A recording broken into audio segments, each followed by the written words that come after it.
Welcome back. We're at CogX Hybrid Festival 2021 and welcome to the research stage. I'm Christine Foster, CCO at the Alan Turing Institute. We're the UK's Institute for Data Science and Artificial Intelligence, and we're just around the corner in the British Library. Today I'm doing all of this remotely. If you're using hashtags, if you're using social media, please use hashtag CogX 2021. And I did want to mention that the Turing's presenting key sessions across these 3 days. So tomorrow on the CreateX stage at 1 p.m., Andrea Baroncelli, our theme lead for economic data science, will discuss NFTs, non-fungible tokens, and the future of digital art. On Wednesday at 11 a.m. on the Global Leadership stage, Sir Adrian Smith, Institute Director, will be joining a panel on what the UK needs from an AI strategy. And then finally, a Turing board member, Vanessa Lawrence, will be on the panel Reinventing the High Street with Geospatial and Place-Based Innovation. And that's happening Wednesday at noon. We're going to start our session in just a moment. This one's pretty special in that it's curated with the UK government. It's about backing our brightest and best AI stars who will help alight the UK's future. It gives me great pleasure to introduce the Director of the Institute of Coding, Rachid Hourizi. Thank you, Christine, and welcome all to our fireside chat on backing our brightest and best AI stars who will help alight the UK's future. But for those that have not read the blurb, we will be discussing the skills needed to drive the innovation and development that you've been discussing in the wider context of CogX and beyond. You'll all know that skills and skill development are major themes in our national AI strategy. You'll also know the kind of impact that the lack of those skills can have on economic and industrial well-being, with estimates around the wider digital skills gap suggesting that the 10-year cost of our skills gap could approach £140 billion. That's an Accenture estimate. And with McKinsey and others reporting over the last year the importance of digital for our national recovery from COVID-19. So the reason I'm here, as Christine suggested, is because I lead the Institute of Coding, which is a national group of 35 universities, employers, and outreach organizations working to create new pathways to tech. But I also work with colleagues in education, industry, and government to support a set of industrial master's programs in AI coordinated by the University of Bath, and a group of postgraduate conversion courses led by Coventry University.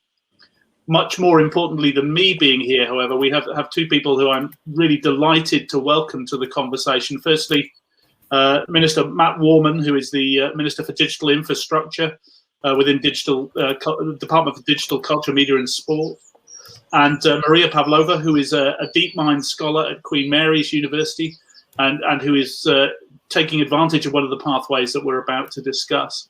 So with no further ado, I wonder, Minister, if I can ask you to talk to this piece around AI skills and the way that we can foster them. Well, thank you very much for that, and thank you for the invitation. It's great to be here. This is the second CogX event that I've been to today, and the first one of those was in person. So it does give you a bit of a sense that the end of the pandemic is in sight, I think. And I really do believe that unleashing the really transformational power of AI is going to be central to the economic growth that we want to see, not just in the UK, but across the whole of the world. That Build Back Better theme that you've heard from the UK government, a real theme across the G7 last week. But before I talk about that, I do want to just say how important it is, I think, that the government and all of us understand just how hard these last 18 months have been for researchers and for students. It's been an immensely challenging time for everybody, of course, but we've seen just how hard it's been for researchers and for students in particular. And all the more incredible then that hasn't stopped our world-class universities and the research base from tackling really enormous challenges over that time. We've seen a COVID vaccine delivered in record time. We've seen our NHS hospitals using data intelligently to provide decision makers with a much clearer picture of what's happening on the ground than we could have ever hoped for before. And that's allowed us to funnel resources to where they are needed. And one of the biggest breakthroughs in AI occurred during the pandemic, when London-based DeepMind produced a solution to predict protein folding, which has been challenging scientists for 50 years and more. So a game changer for biology that will help accelerate the discovery of new drugs and treatments. And so under these challenging times, we've reminded the world of the quality and the reputation of our AI and our data scientists. So our history of producing and attracting high caliber talent is why the UK AI sector is worth more than £15 billion and why it employs 35,000 people. And in fact, in 2020, we have the highest number to date of online job vacancies related to AI and to data science. So really positive numbers there. And many of our most successful tech businesses started life as an idea in a university lab. We're now nurturing a new generation of AI research stars who will help, I hope, alight us onto a new golden age for tech in the UK. There are so many reasons to be optimistic about that. And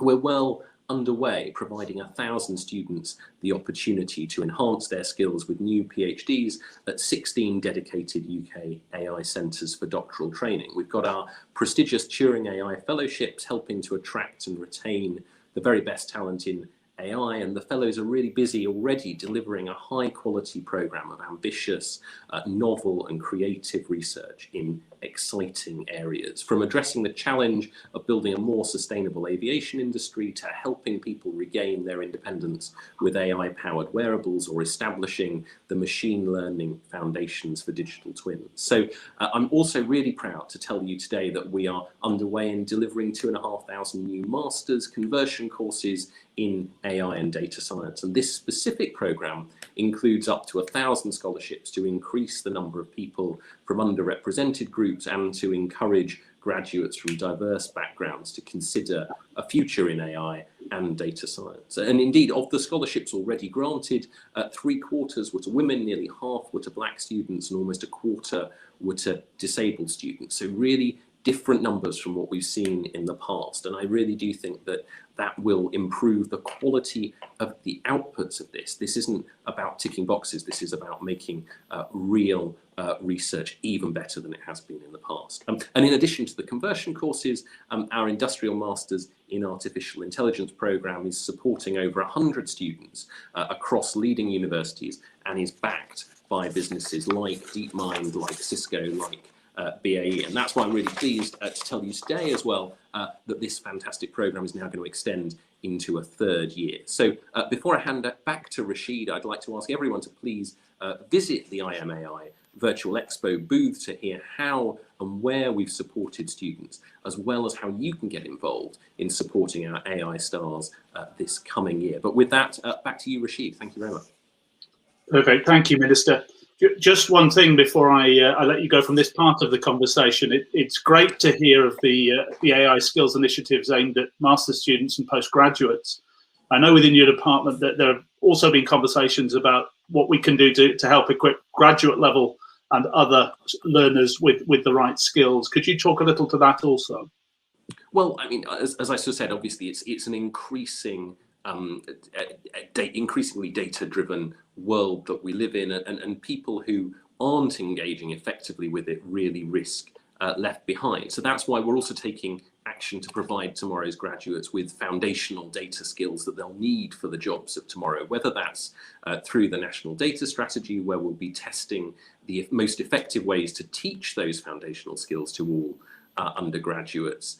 And what we've seen, where we asked, in research, we asked over 1,000 businesses, 5,000 workers and 1,000 students or so, to show us what the pathways into data-related roles could and should look like. And I think what we saw in that was that it's not clear. So we're going to be seeking to provide more information to help guide would-be data scientists and AI specialists into those jobs. Because as I said, there are lots of vacancies out there. That's both a huge opportunity, but if they go unfilled, then it's potentially a problem, and it's something where other countries are obviously really interested in working in this field as well. And I think it's important for the UK to capitalise on our really world leading position. But we're also going to be working with DFE to try and provide people with information before they go to university, and whether that's through things like the Digital Skills Partnership Schools Group, where in the southwest of England, for instance, we're funding a pilot to see what the best way of doing that looks like. And that means testing different ways of raising awareness. And talking both about the kind of jobs, but also the fact that those jobs are sustainable and well-paid roles, so that everyone knows that they're out there and everyone knows that there are good, solid routes into them. So that's a little bit about what we're doing, but there's plenty more. And as I say, hopefully we'll be able to talk about that later on as well. Fantastic. Thank you, Minister. I wonder, Mariya, if I could bring you in at this point. So the Minister's just talked about the pathways that we're creating to help people into the rapidly expanding AI sector. I wonder if you could talk a little bit about your own path, and particularly whether you started with a computer science degree and whether you think one is necessary to get into the sector from the starting point that you had. Sure. First of all, thank you for inviting me to join the panel. Very happy to be here. So to answer the question, well, no, one doesn't necessarily need a degree in computer science to do AI or a data science degree. Obviously, it's better to have one, but this is such a multidisciplinary field that you see people with a medical degree. I've seen people with a degree in psychology. Even the head of robotics at DeepMind in the US is a very inspirational lady who spent 20 years as a psychologist before switching to AI. So now she's head of robotics at DeepMind. So I would say if one has an aptitude for learning, then they should definitely consider doing an AI degree. This is what I did. I actually have a background in finance. I spent a couple of years in asset management on the fixed income side. And then I decided to update my skills because artificial intelligence, data science, they impact every aspect of our lives. So I strongly encourage everyone to consider doing a course or a structured degree like I did. I definitely think it would be beneficial. Really appreciate it. Thank you. And just to make sure that I'm equally unkind to each of you, Mariya, could I ask you a follow-up question now, please? Sure. I'm absolutely sure of the need for people with different specialisms and different background skills to reach this sector, but it's not always clear why people would choose to do so. So again, talking from your own experience, I wonder if you could say why and how you made the decision to pursue a DeepMind scholarship and then a master's in AI at Queen Mary's. So in my case, I was trying to solve a problem at work. As I said, I spent a couple of years in investment management and I was involved in impact investing. I noticed that the ESG ratings that companies use are not necessarily accurate, and that hurts investors, it hurts communities. I'm also interested in sustainability as generally. So I realized that AI would equip me with the skill set needed to solve the problem, because it cannot be solved with traditional research. So right now, I'm actually developing my own ESG scoring tool as my final year project. So this was my main drive. Also, as I said, I wanted to be equipped with the toolbox of skills needed to survive in nowadays world. I think wanting to solve a problem you'd seen before you arrived is a fairly common answer to that question, but thank you for that, very helpful. Just before I leave this point again, could you talk a little about the ways in which your previous studies, your undergraduate degree, support or complement your current AI studies? They do, so I actually majored in public relations, which has nothing to do with almost nothing to do with artificial intelligence when you first think about it. But actually, NLP, natural language processing, looks at the language. And these are techniques that try to solve various problems in terms of translation. It even helps people with disabilities to be able to read, hear, etc. So from that point of view, my background in languages, literature, all this more this side of my education and experience was actually very beneficial for me to develop an interest in NLP, because this is actually what I'm focusing on right now. Fantastic. Thanks, Mariya. Minister, if I can turn back to you and ask you to open up the conversation a little to the wider conversation of how we're helping the brightest and the best towards AI. I know from an Institute of Coding point of view, we partnered with government since near the beginning of the £1 billion AI sector deal agreed in 2018. I think it's fair to say that a lot has changed in the world since that sector deal was agreed. And I just wonder if you could talk a little about the ways that you and your colleagues are building on the current AI skills packages that you've already mentioned. Well, I think it's really interesting, isn't it?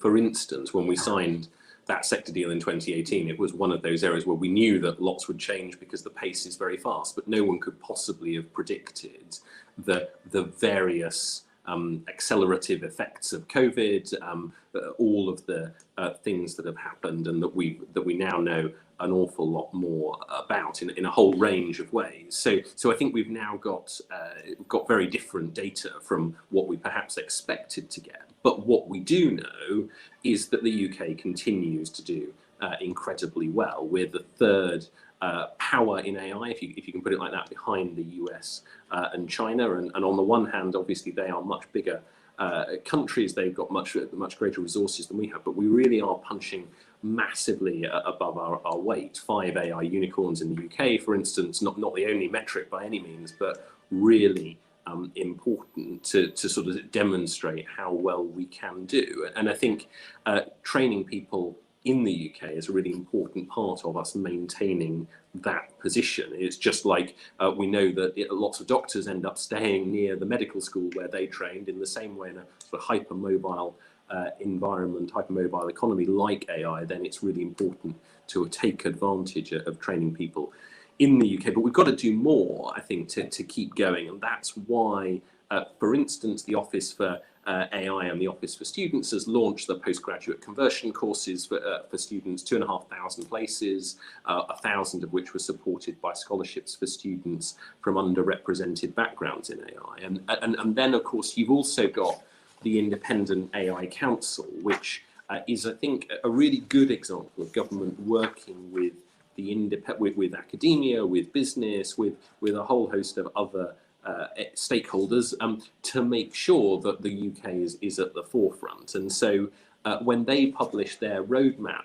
earlier this year, then their 16 recommendations are things that we're really taking seriously. And what they want us to do and what we want to do is to really double down on what we've done already, and that means making sure that the sector deal is adaptable. I think that's important, but it also means developing a national AI strategy that looks forward, not 1 or 2 years, but 5 or 10 years. And obviously, it's mad to try and predict what's going to happen in 10 years, but we've got to make sure that we try and that we maintain the flexibility that allows us to correct the course as time goes on. So we'll be publishing that strategy in the autumn. We're really trying to work through the detail of it now, and it is very much about trying to make sure that the government's investment in R&D boosts the ecosystem as a whole, and that we work with new things like ARIA, the Advanced Research and Invention Agency, to make sure that all of the government's different options are working as seamlessly as they can with the various options from industry and from academia. So lots gone on, as you say, since 2018, lots more to do, but also I hope you get the sense of trying to make sure that we don't use the constant changing of AI and technology in general as an excuse not to make sure that we really do put some firepower behind what's a hugely important initiative. That's really kind, thank you. And to a related point, I wonder if you could talk about the way that the AI strategy will overlay the focus on levelling up. I know that there's been real focus on the idea that there's at least one globally competitive city in each region, and that's an important government ambition. But could you talk a little to the ways in which the national AI strategy will help the government to achieve that ambition? How will we spread AI talent beyond the M25 and beyond the obvious centres in Oxford and Cambridge? Yeah, absolutely. There's a really important balance here between, and it's true for much of the levelling up, between making sure that we try and spread the opportunity across the country as fairly as we can, while also building on existing expertise. This isn't about sort of, for something like AI, this certainly shouldn't be about sort of plucking businesses, for trying to sort of pluck them from one part of the country and suggest they go to another that wouldn't be as good for them. It's about getting a balance. That's why it's called levelling up rather than levelling down, right? And so I think what we've tried to do with the national AI strategy is to say, how can we strike that balance? And so as you say, that means looking across the country. You've got your 16 centres for doctoral training that I mentioned, and then whether that is London, Cardiff, Swansea, Edinburgh, Sheffield, lots of places that have got expertise there for us to really build on. And these centres, I think, are helping us to maintain our reputation as that kind of trailblazer. As I say, there is more to do, but we have to acknowledge that those 16 are in the right place because of the pre-existing expertise. And then you've got the Turing AI Fellows, who are, of course, based all over the country. You've got £46 million of government funding going into that scheme that's about building a new capability and maintaining the resilience of the academic research base. And then later on this summer, we'll be talking about the Turing AI World Leading Researcher Fellowship, which is about world-renowned fellows establishing a world-leading centre of excellence in a strategically important area of AI research. And they'll act as well, I think, as a leader in their respective communities, to make sure that there are ambassadors and advocates driving forward that UK research agenda in collaboration with UK government. So I think there's lots of ways that we've got to try and pursue that levelling up agenda within AI, but in something like AI, it's particularly important, I think, that we get it balanced correctly across where the expertise already sits in the country and around the world, so that we really do make sure that you are supercharging existing centres and spreading them, rather than simply trying to, as I say, start something where it wouldn't necessarily suit.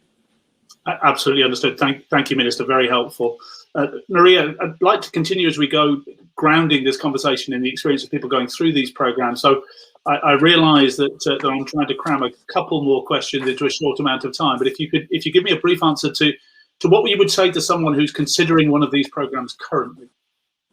I would say do it. Don't even think about it twice. I think it's a great experience and definitely would teach you things that you never even thought of. I mean, I'm aware that most people probably only associate AI with robots and things like that, but it's actually applicable in every industry. I could now go back and or I can become a researcher doing the work like DeepMind, or even move to another industry, because the skills are just so transferable everywhere. That's really helpful. Thank you. And now again, a request for a rapid overview of an incredibly complex answer. But I'd ask you both: what would you like to see the UK's achievements in AI being if we were sat having this conversation in 5 years from now? I'll go to the Minister first on that one, if I may, please. As I sort of said earlier, on the one hand, it's the most important question, right? It's sort of, what does that medium and long term look like? On the other, you'd have to be pretty daft to think that you could ever predict this sort of thing with 100% accuracy. I think that there are several things. One is making sure that we maintain the position that we're in, and obviously that means working collaboratively, across across the sector, but also with partners around the world and with businesses around the world.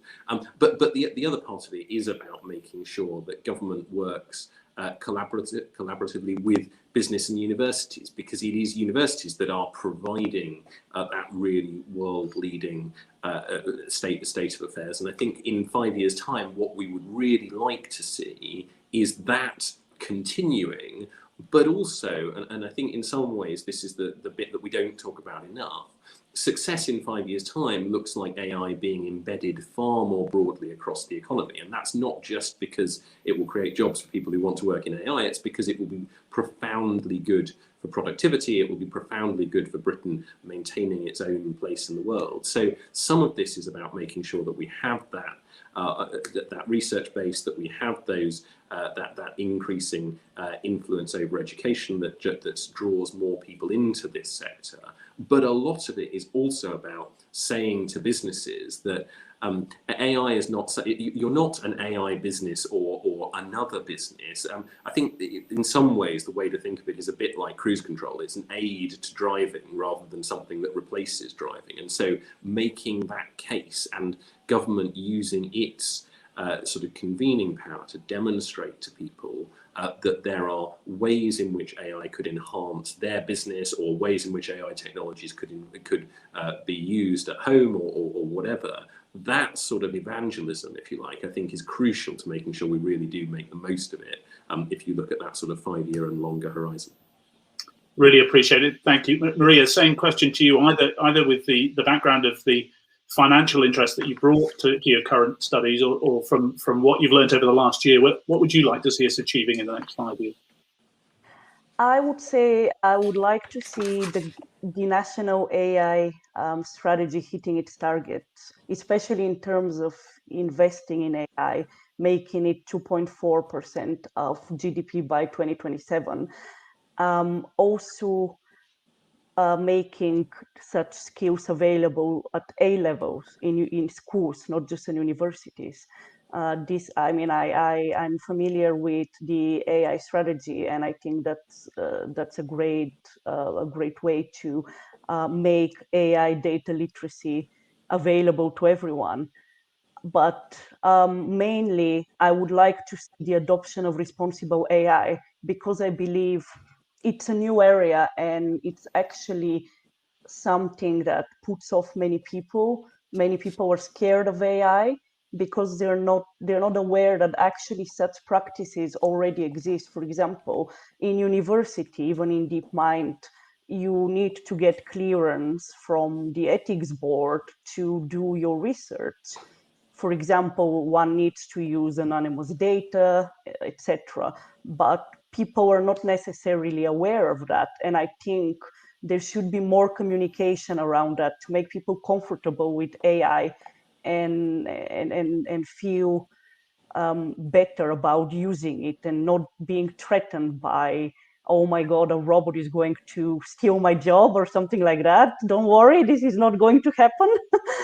I think AI can create more jobs than kill jobs. I would say it doesn't kill jobs, it kills sectors.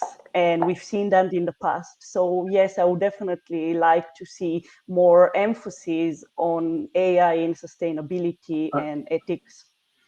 Fantastic, thank you. And I refer back to the Minister's previous comment about thinking of AI as having a parallel in auto cruise control rather than in a whole new way of driving. I think that makes perfect sense for a lot of these application areas. With both thanks and apologies to you both, I think we draw to the end of our session time. I would happily carry on for twice the time, but let me formally say thank you very much, Mariya, and thank you very much, Minister. That was a fantastic potted conversation in an area that's much larger. I was really interested to hear both about the ways that we're focused today on the creation of skills pipelines and talent pipelines that will help us drive both economic and personal well-being. Also interested to hear plans for the future, both personal and national. But I think at this point I'd hark back to another of the Minister's comments. Please do go and visit the IMAI virtual booth. We'll be at CogX all week. And I look forward to continuing these conversations with each of you throughout the conference. And with that, thanks, and back to Christine. Thank you. Thank you. Thank you, Rachid. Your deft moderation of this panel got us the international, national, regional, and personal views. So all those sort of lenses is really helpful.